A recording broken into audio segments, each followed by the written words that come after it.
All right, perfect. Excellent connection. We are on. Okay. Excellent. Thank you.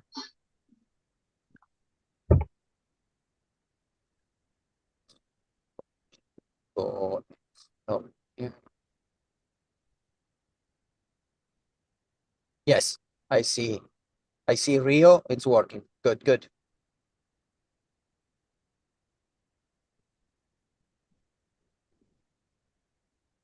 So close, please. All right, I'm gonna make you the host, Dwayne, and then I'm gonna go off. Okay? Great. Thanks a lot. Yeah, you're very welcome. Right on time. Yep.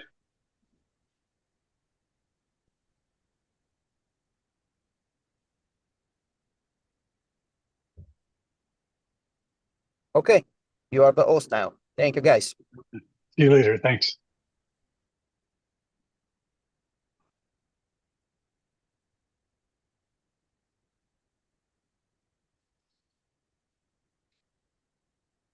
Welcome and thank you for joining us. My name is Dwayne Rose. I'm a division chief in the H Directorate for Recruiting and Retention. You know, one of the ways we can help meet our objectives is to get new and retain current members by offering training that will support the knowledge that our HR team auxiliary needs, and that's why we're here tonight. Today's training is on onboarding new members.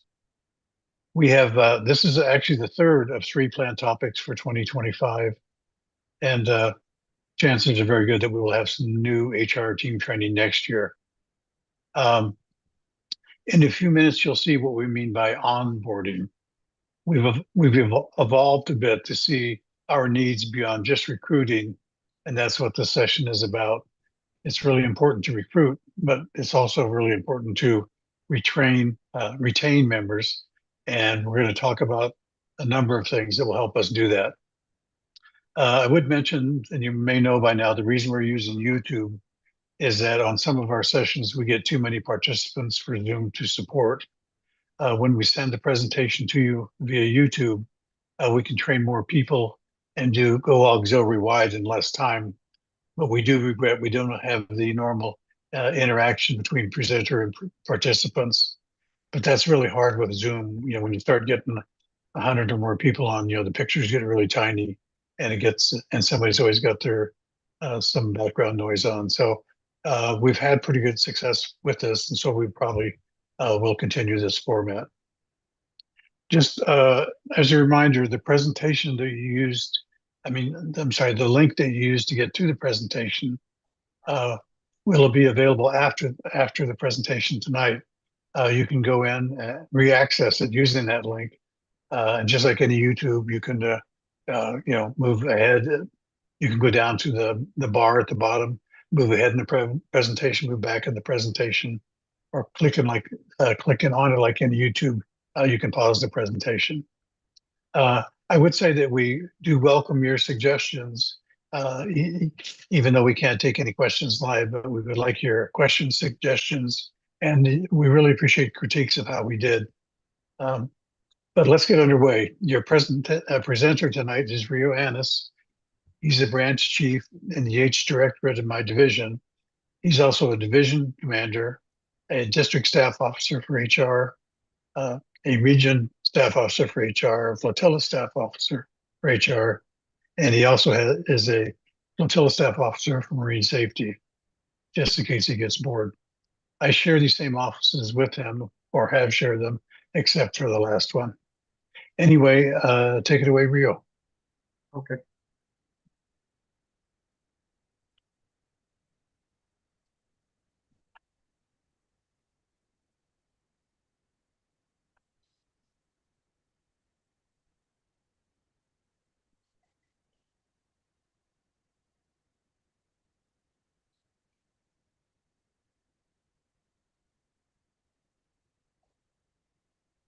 Okay.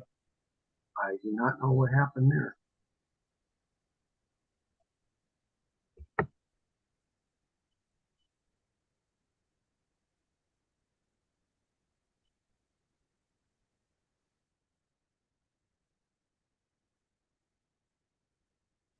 Delay in getting there.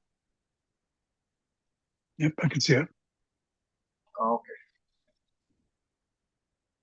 All right. Here we go. It's working. Sorry, I don't know what the pause is that was occurring there. Anyway, so as Dwayne mentioned, we're doing topic 3 here. It's the new member onboarding and beyond, I call it. And we will be talking about many things through that presentation here tonight. So getting your new member through the onboarding process, does it matter? Well, yes, it really does. When we can give full attention to getting our new member through this onboarding process, uh, the better that they will feel about being welcome and feeling a part of the team and getting the help and assistance that they need, as they progress through their, training and things like that, become, really a part of the team. So onboarding is critical phase for the new member. They're coming in, not knowing anybody, not knowing how to do anything and where to go. And we should not assume that a new member should be a self-starter. Although we may come across those people occasionally that, they can actually completely navigate their way through all of our processes and our systems. And that is a challenge for most anybody that joins us. This process does require full attention and guidance from leadership and the mentor or mentors. The new member and the mentor, whoever that person might be, they need to walk through this phase together. Simply just giving the new member directions or telling them to go do something and sending them maybe a link isn't enough attention. They really need to feel like, they are being handled, with our full attention. So, welcome everybody here. The HR position, it is one of our most valuable positions of all other bridge staff, since you are the lifeblood of the auxiliary. Without HR, there's no members. So we are mission critical. We're the ones that are, getting people through the application process and helping them to, adapt to all the things that they need to go through as they're becoming an auxiliarist. And we're there for the members from the beginning, the middle, and the end of their service. This is much like the private sector HR, where we assist our workers with almost all of their employment needs. And yes, we are the go-to people for members. They'll probably ask us from time to time, even throughout their, life in the auxiliary, how do I do this? Whatever that might be, we don't know. But it could be something that isn't particularly in our direct function, so we might not have an immediate answer for them. But we should always help or direct them to get that assistance they need. So consider yourself unofficial but vital mentor. Presentation note. I want to make this aware. This is a standardized training content that we're, developing from, national level that we're going to take across to all districts. And much like some of the other training topics we've done, it's intended to offer district HR officers basic vetted training materials that they can use for new officers, flotilla staff and so on, and even flotilla commanders, and to refresh current ones that are still doing the job. Maybe they, forgot how to do something, became a little rusty, maybe. But it's so they don't have to create a training, session on their own. This one's already, something that is standard that they can use.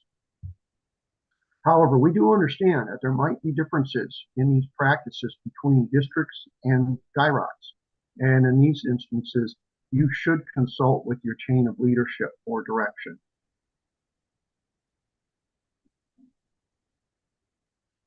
So what's the next step?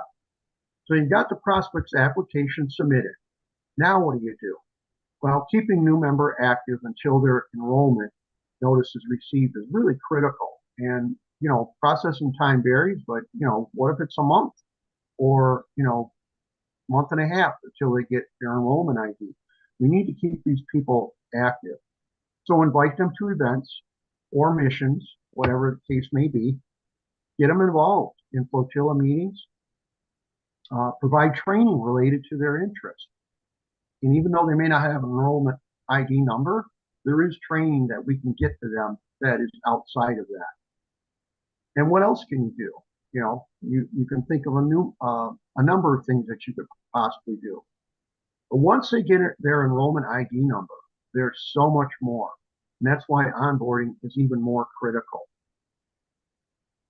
So what we're going to cover this evening is general orientation of the new member. So the new member essentials, they're accessing the Aux Data 2 and Aux Officer Directory, member profile changes, if there is any, that can be taken care of, uniforms in their procurement, and that includes like the Coast Guard Exchange and the Coast Guard Auxiliary Association. Training. Of course, we know all new members need to take care of getting that core training in BQC2 and other training topics. Mission qualifications and requirements. And new member mentoring in the individual development plan. Other things we'll talk about would be the status change. So they've completed their training and we need to get them from AP to EQ, for instance. Getting them an ID card once they become DQ. And then new member reports. We know that they're going to be going through a training process, so they're going to be recording some time on a 7029 as 99D. So these are things we'll be talking about. The new member orientation. So initially when they're joining your flotilla, a couple of the important people you should introduce them to is your FSO MT, a member trainer, and the IS, Information Services, so that they can assist the members through their first 9 months. Or you can assign a mentor that can take care of those things themselves. The new member will get a new member certificate, should be sent by DIROX. And once they get that, congratulate them. I would suggest in a flotilla meeting, make them feel welcome. They should take a new member oath or the pledge. Provide instruction to obtain a password to the member zone. Now I know they'll get an initial email from DIROX for Aux Data 2, but they can also set up the Aux directory and how to navigate through that. Review opportunities and options. Help them start planning and how to get there for whatever their particular interest might be. And then, of course, assist the new member with obtaining uniforms. So a new member certificate.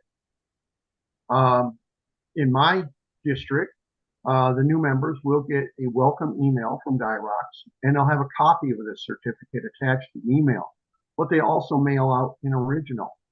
So when your new member has joined your flotilla, and I believe your flotilla commander should get an email welcoming this new member, let's make sure that they have received their new member certificate.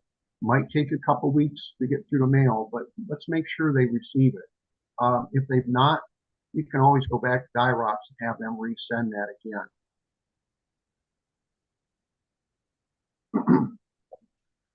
And of course, new members at your flotilla meeting, upon getting their ID number, we want to have them take the pledge for new members. This is the pledge straight out of the Aux manual, and some of you flotilla commanders may have read this before, or as new members, you've also, stated your pledge yourself. Now, in my division and flotilla, I've kind of like customized this a little bit. I did kind of like a watermark page and put this pledge on there, and then I actually put in a new member's name, printed it out, and then I'll add, other information, the official date and things like that. So as we're reading through the pledge, they can read through theirs while we do that. And then this is something personal that is theirs to keep, just kind of recognizing their, joining the auxiliary. So anything you can do to kind of make that member welcome is really, kind of a really nice thing to do. Accessing Aux Data 2 and Aux Directory. Of course, I have the websites here and where you can get to those pages. And, you know, it's a little different between the Aux Directory and the Aux Data 2. You know, one is just your member number and the other is your member number at uscg.aux. But IS will know how to do that. But, you know, I want to make sure that the members get logged in right away and get set up, because this is critical for their continuing going through training online that is going to rely on this password to access that training. And also they'll need this set up to help them as they're going through other systems and reports. If the new member comes in and they might have to make a change, there might have been a typo on their application or it was entered incorrectly, now's the time to try to make some changes on that so it's accurate from, you know, the beginning of their service. And you can contact your, you know, leadership on that, or through Dyrox to get these changes made. Maybe it's something simple that IS can do, or it might be a little more involved. I've actually had a couple of typos regarding an email. And of course, if that's the case, sorry, they'll have trouble getting into the systems because the system with that second level authentication is going to send a code to an incorrect email. So we need to make sure that we have their correct email in the system.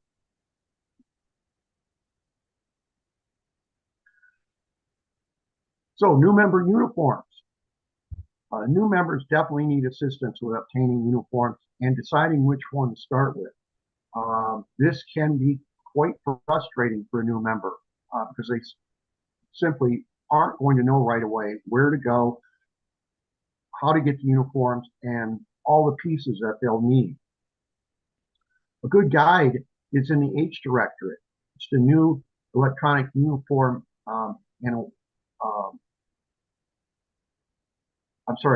the interactive uniform guide. And then there's a new electronic uniform and award ribbons tool coming soon. And this website here is where you would go to get right straight to the Aux directory for that. So as members of the auxiliary, you know, we have the privilege of wearing United States Coast Guard uniforms with distinctive auxiliary insignia. And hopefully you've had this conversation or will have this conversation with the new members. And when we are in public, those we help do not distinguish between active duty, reserve, or volunteers. It is our responsibility to understand all the components of the Coast Guard Auxiliary uniform.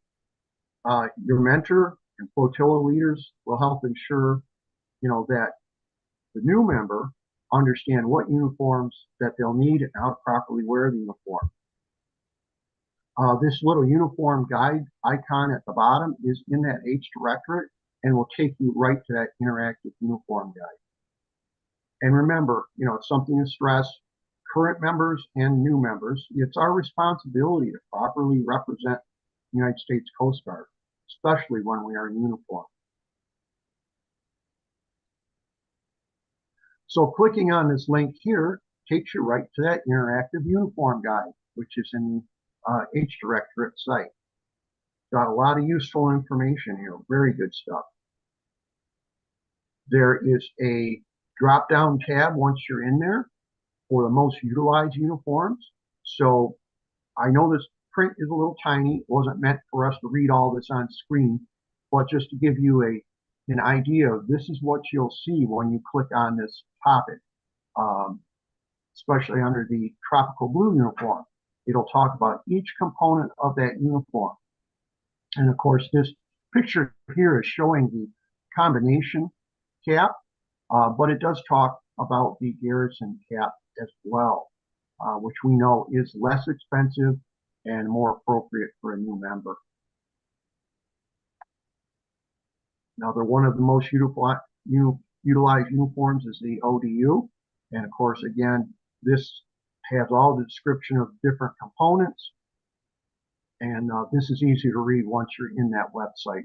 Again, I just want to give you an idea of this is what you'll see when you're there. And then also the alternative work uniform.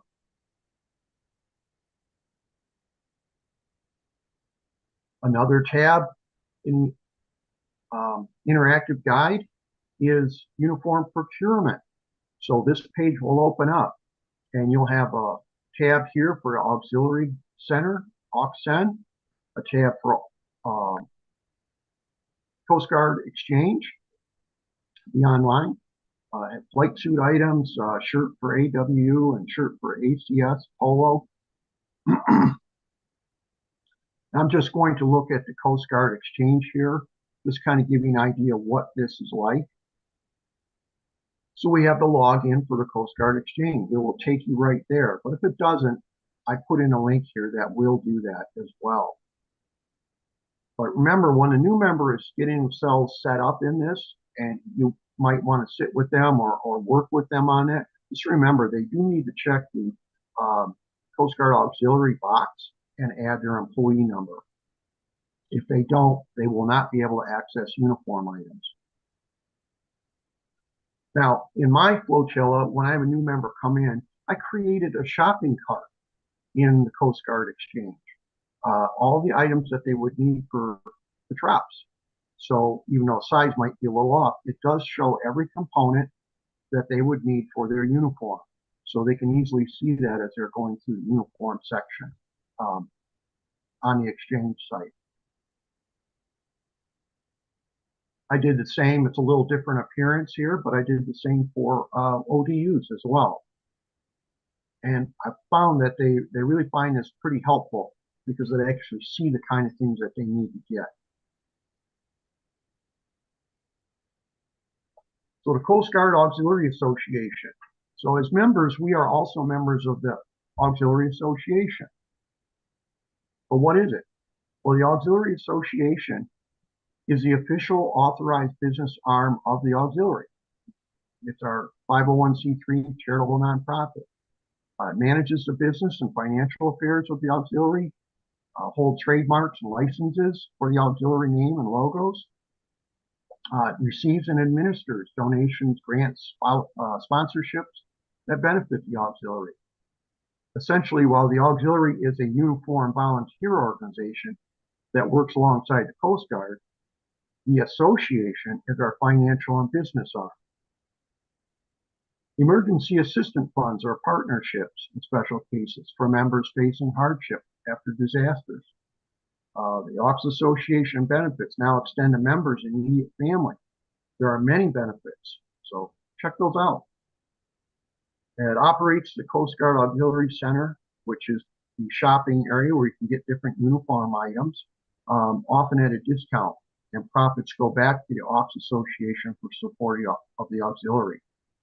And below is the link for that and a phone number.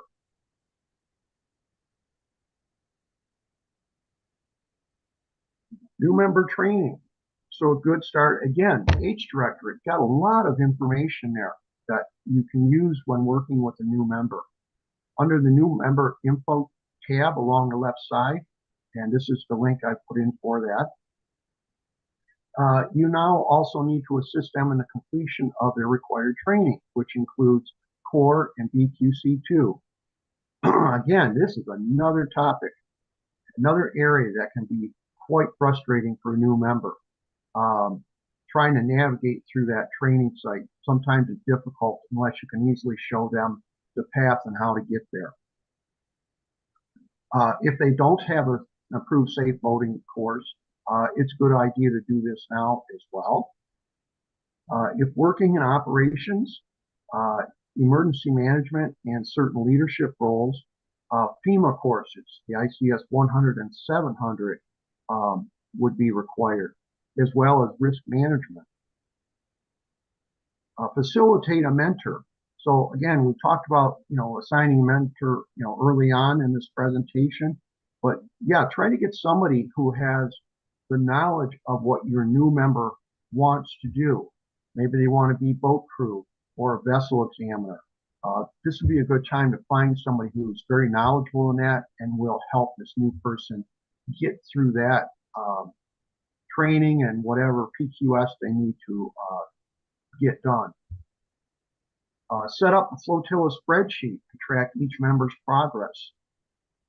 So you kind of want to see, what training have they accomplished? Where do they need to go? Additional training, and just keep up to speed on, what are they doing? What are they accomplishing? And if there's any roadblocks that you need to assist them with. And then again, we want to guide them on filling out their 7029s and mission reports. 7029s probably more likely in their early stages of their service to the auxiliary, especially going through this, first few months of their training phase and getting their uniforms. It's not mission reports at this time, even though they may join you on a mission, then of course you'd have to help them with that as well. So again, H Directorate, good source for pretty much everything. Link is here. When you're in the H Directorate page, just click on an icon. It looks like these booklets or a clipboard, and it will open and it will show you, like this case, auxiliary terms. And then there's a member involvement plan. These topics can assist the new member in a variety of ways, especially a new member involvement plan. It's kind of, we can track the new member's progress all the way toward their development in whatever area they want to gain a qualification in.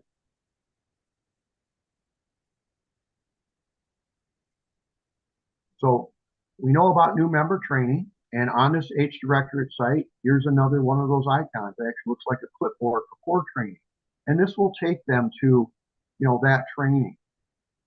Our core training, just like the active duty, reserve, and the auxiliaries, are also required to complete the same core training. It consists of those online courses and the open book test. And we have the security fundamentals, sexual harassment prevention, privacy at DHS, protecting personal information, sexual assault protection, response and recovery, civil rights awareness, suicide prevention, and of course ethics. That's a one-time only, while the others are renewed every 5 years. And as you are aware, the civil rights awareness and a sexual assault prevention has just been reinstituted after it's gone through its review. So you may have current members who've been in for a year that still need to take that. Each course does require an enrollment key that is available on that training directorate website. And I put that link on there as well for you to get to that. Basic qualification course too. Well, we know every new member is required to take this. And even if you've been a current member prior to 2018, it is a good idea to take this course. A lot of good information in there. And the other thing is, by taking this course, you understand exactly what the new member is going through and what to expect in this course. So you can talk to it from experience. So it prepares them for leadership positions of greater responsibility and is needed to achieve BQ status, and a great orientation to a key resource, the auxiliary manual.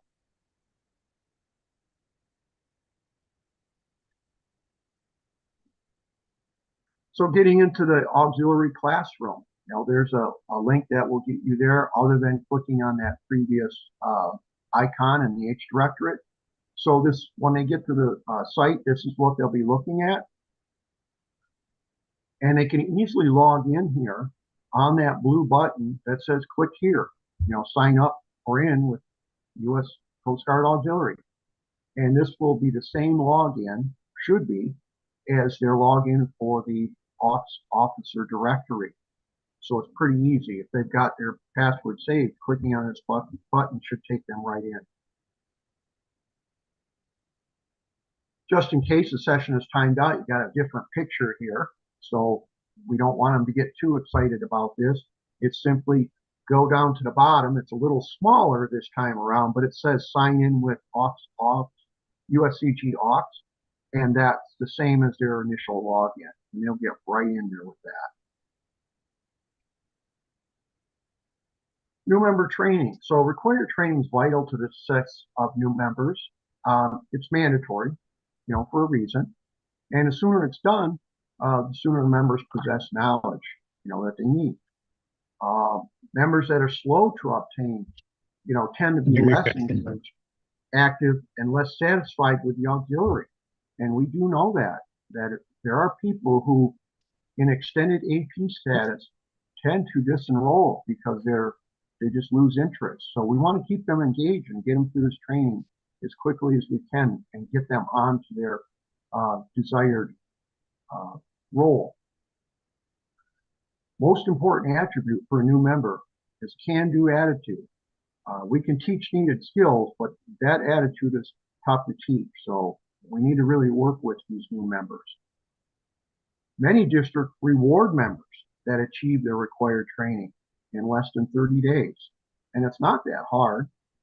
I have known some members who got through both core and DQC2 in 2 days or less than a week. So it is possible. But we also know this is volunteer. People have family, they have jobs, so they might not get at it that fast, but we need to help keep them on task if we can. In my district, or some districts may award challenge points to members completing mandatory training within 30 days. So, some sort of acknowledgement of what they've achieved, it goes a long way. Maybe you can give them a certificate of appreciation or something for completing that training in a short time. Again, in the H Directorate for new member training, there's a lot of these like icons, these clipboards, and you click on any one of them and it will give you more information about that particular mission or area of training. And for example, I just used Vessel Examiner. So when you click on that icon, this is what it'll show you. It'll show the new member a ribbon that they'll be able to have once to put on their drops. It gives them the program prerequisites. It'll give them the work requirements and a link to the National Testing Center. So each of these icons gives you some good detailed information. And here are some more in other programs.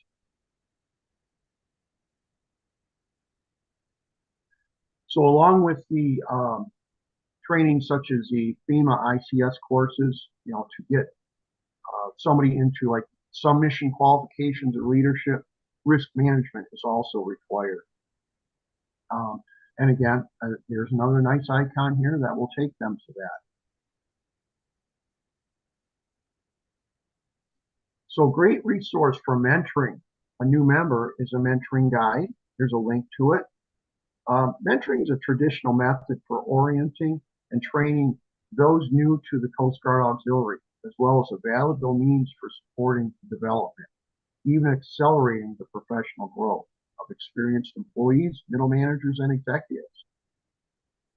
The mentoring guide itself is a 20-page document, and it does include an individual development plan, IDP. And here's a link to that. And you may have other resources for this, but it's, things to think about to help yourself with getting through the onboarding with this new member. I borrowed this from District 13 when we were talking about tracking the training of a new member. This is a pretty nice guide that they created.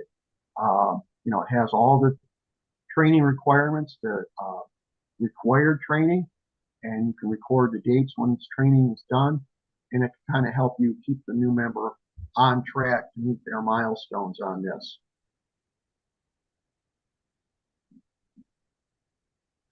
And let's remember leadership training. We always want to keep that in mind for future growth.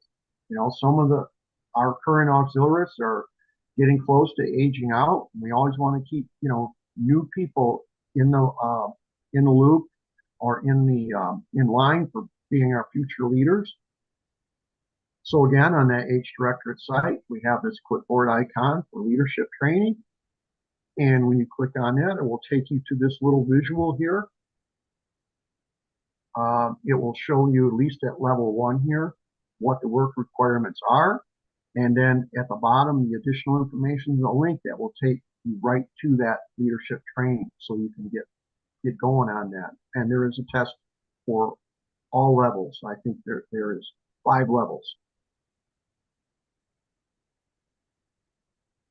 Status change. So we've got a new member. They've gotten through their training, their core training, BQC2. And again, we know core is initially and then every 5 years. And BQC2 is required for new members that have joined since 2018. And they should have completed an approved U.S. Coast Guard voting safety course. So verify with your chain of leadership for your correct method of getting somebody from AP to BQ and how that change is made. It might be a paper form or an online form with submission to your IS up the chain. Some may require to submit proof of the core and BQC requirements, although it does show up in Aux Data 2, so I may not need that because they can review the record themselves. But again, verify with your chain of leadership for correct method of getting somebody to that, as well as IQ to BQ. And as you know, IQ just means somebody does not have their boating safety certificate yet. So if they've already achieved IQ and they need to get the BQ, they might need to submit a copy of the boating safety certificate up the line and maybe to DIROC to get that changed. And once they've achieved that BQ or IQ status, new members and existing members can get ID cards. So there's no specific form by way of our national staff here. Each district does things differently. Some use paper forms, some online, and some by way of email. So definitely check with your chain of leadership. Make it known to your new members and even current members of how to do this. It's good to refresh that from time to time. I have come across people in my own district that have gotten frustrated. They've submitted a form to get their ID card changed. And when it finally reaches my desk, I find out that they've Googled something and the form they filled out and the person they sent it to is no one that I have any idea about. So they didn't follow our process, which means they did not check with their flotilla leadership as how to do this. So let's keep them updated, keep them informed continually of how to do things. Standard for the picture is a red background. Trop shirt for all members. No insignia is really required. The pictures are usually cropped so much you hardly see the uniform anyway. Again, they need to be BQ or IQ, so that means they're current in training, and they should also have paid their dues. Do not email anything that has that personal identifiable information, or at least be cautious about that. New member reports. So we know we go to the forms warehouse. Help the new member with how to submit reports. Now, initially, they're obviously not going to know Aux Data 2 right away. That will be training that they'll go through with their IS personnel, whoever the mentor might be. And that can be challenging for somebody just coming into the auxiliary. So we can start them out with the easier method of submitting time, which could be the 7029. We've used that before. It still continues to be a viable source of submitting time for your IS officer. And to submit a 7029 for all non-mission hours, of course, we know that the member will need to log into the 7029 form and access the 7029 version, which currently is 1.1. And so, if you're sitting with them and you're, showing them how to do this, it should work pretty well. Let's try to make the job as easy as we can for them. And also let them know why we're reporting hours. How does it benefit the Coast Guard, the active duty? So make sure they understand that, and they'll appreciate the reasoning for having to submit reports. And this is just a page from the forms warehouse. As you know, these are where you can find other activity mission reports, the 7030, 7038 for vessel exams, 7046 for the marine dealer visits, things like that. These are PDF fill-in.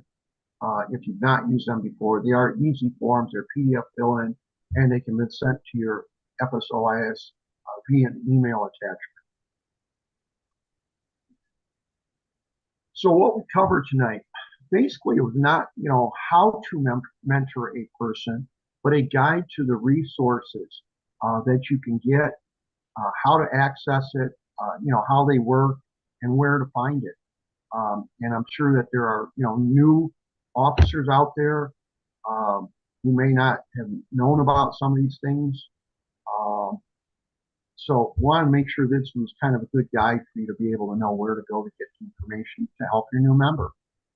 So we covered the new member essentials, like the certificate and their pledge, accessing Aux Data 2 and the Aux Officer Directory, member profile changes if they had any issues with their address or anything like that. Uniforms and their procurement, how do they get their first uniform? And then touching on how the Coast Guard Exchange, how you can log in, and Coast Guard Auxiliary as another method, another resource for getting uniform items. Training, of course, we know they've got to get through that core and BQC2 and other training, such as risk management and such. Mission qualifications. So whatever mission they want to get qualified in, we talked about what they need to get, what the requirements are, and how to find those. New member mentoring, kind of like a quick touch on the mentoring aspect, but how do we track their development and, guide them through that? And then other items, we talked about how to change their status or how you go about getting that done. ID cards, definitely want to make sure that they knew how to, the new member knows how to get their ID card. You can assist them with that. And then new member reports, for all the time that they're going to put in training and doing other things, obtaining their uniforms and such. Let's make sure that they know how to record their time for doing that. So appreciate you sitting through the session tonight, and I'd like to remind you that when this is training, so when you're sitting through these training sessions, that you do record your time as 99D, either an Aux Data 2 or on a 7029. And at this point, I will turn it back over to Dwayne for, final thoughts and that. Yeah, thanks, Rio. We do really appreciate Rio because it does a great job of putting these different presentations together. I would mention that, as I'm sure all of you know, we were just not on slide 5. We're now 546. So we will get that fixed. It wasn't doing that last week. Just a couple of thoughts I wanted to share with you. Really what we're doing when we're onboarding, we're taking a new person into a new group, and we want that to be as successful as possible. Successful for them, but also successful for the auxiliary. When you join a new group, sometimes there's a lot of simple, easy, maybe even obvious things that can have a lasting long-term impact. That can be a positive impact, or it can be a negative impact. If somebody comes to a meeting and nobody makes any effort to say hi to them or find out, who they are, that's not going to have a good long-term result. That can be turned around, but there's no reason for that to happen. If somebody calls you with a question, call them back. Same thing with that. But if you do call them back and spend a few minutes with them and kind of steer them in the right direction, they're going to remember that as well. So just remember, we're not always as welcoming as an organization that we should be, and it's kind of our job to make sure that it's as welcoming as we can make it. When you have prospects or new members at a meeting, uh, introduce them and ask the members to introduce themselves after the meeting to find out a bit about them. We want to make sure our members feel as they, it's kind of the initial start is kind of rocky sometimes. We want to make them feel as wanted and valued as we can. So, we are a quasi-military organization, and it was designed for content and rules and not for user friendliness. We don't have a GUI like many software problems do. So if you see somebody that looks a little confused, offer their help because they may not ask for it, but they might need it. One of those things that Rio showed you on terms. Well, I think there's also acronyms in there, and we have a lot of them, and it takes a while to kind of get your arms around that. So if you help people with that, we try to make an effort. We almost have like a cuss jar in some flotillas where every time you say an acronym instead of the real word, especially if you have new members around, you got to throw something in the jar. Just think of it that way mentally, to not do that any more than you have to. We've also come to understand how important mentoring is in the success of new members. Some members can struggle and eventually become really great members and love the organization, but some members won't go through that. Especially younger members, they don't have the patience that we did. I don't think so. Make things go smoothly for them as you can, and there'll be members helping support the team faster and hopefully for longer.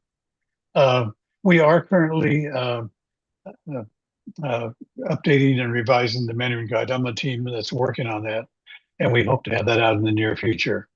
I think it's a great resource now. We're hoping it'll be even better. We talked about uniforms. Uniforms, as you know, can be expensive, especially if you have to buy two of them at the same time or close to the same time. So there's a number of sources in the auxiliary, where some member pieces and items can be free. So if you know of those and they are available, make sure you tell the member that's looking to get some uniforms and parts of uniforms about that. Some places are better than others. Like a Coast Guard base. I'm in District 1 Northern, and Boston has the lucky bag, they call it. I'm not real far from the Coast Guard Academy, and when they wash out there, they turn their uniforms back in. Places like that, the members tend to be the size that we were in our younger days. So if you remain thin, then that's a great source of the uniforms. Don't forget there's a uniform inspection now required, and if you have a new member, make sure they get that. Most of the time, that's done in TROPS or ODUs. I don't think you can do that in the alternative work uniform. But if you don't do it by the end of the year, you will go REYR, and that's always a mess to get out of that. So try to avoid that. We talked about links, and there's a number of links in the presentation that if you have those, use those by all means. But a lot of times we don't have the links to go find something that we want to. Personally, I used to have pages of bookmarks, and I had so many that it kind of lost its value. But I found now that if you go into Google or whatever whatever you use, if like Yahoo or whatever, I think they have one as well. Just type in what you're looking for. Like a lot of times, I will type in USCG Auxiliary, auxiliary officer, and the directory will come up. So it's pretty easy on the first try, and sometimes on the second try, but to get what you want to pop up. But most search engines can answer, can deal with that pretty quickly. Rio mentioned the Auxiliary Association. It's good to find out more about that. It's for the benefit of really the auxiliary and our new members. It's a different organization, but everyone that's an auxiliarist is also a member of the Auxiliary Association. There's quite a few benefits they offer. They offer insurance benefits, travel benefits, discounts and services, and an RBS. Some things are uniquely offered, and they have a number of significant discounts, like car rentals and different things. There's also the MWR, and that's actually Coast Guard, but auxiliary still can take advantage of that. It's like they offer a number of things. It's originally for Coast Guard, but I think the reserve and also the auxiliaries can take advantage. Like some places they have cottages that you can use if you're on vacation. I know that in Marathon, Florida, and the Florida Keys, they have several there.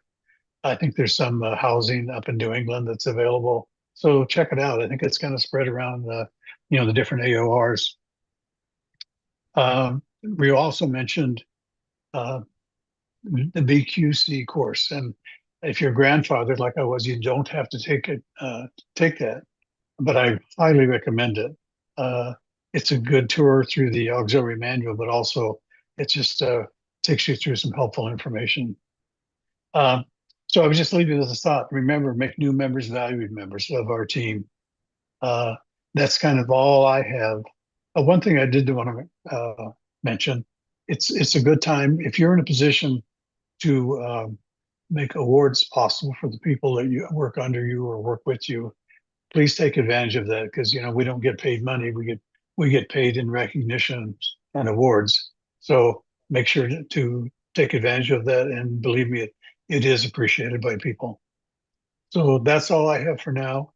I would remind everyone, if you have any questions, please send me or Rio an email, or you can even call us. Um, I think my information is on the information that had the link that you used tonight. And if we try to answer everyone that we get, and if we don't, just remind me, because we didn't do it on purpose.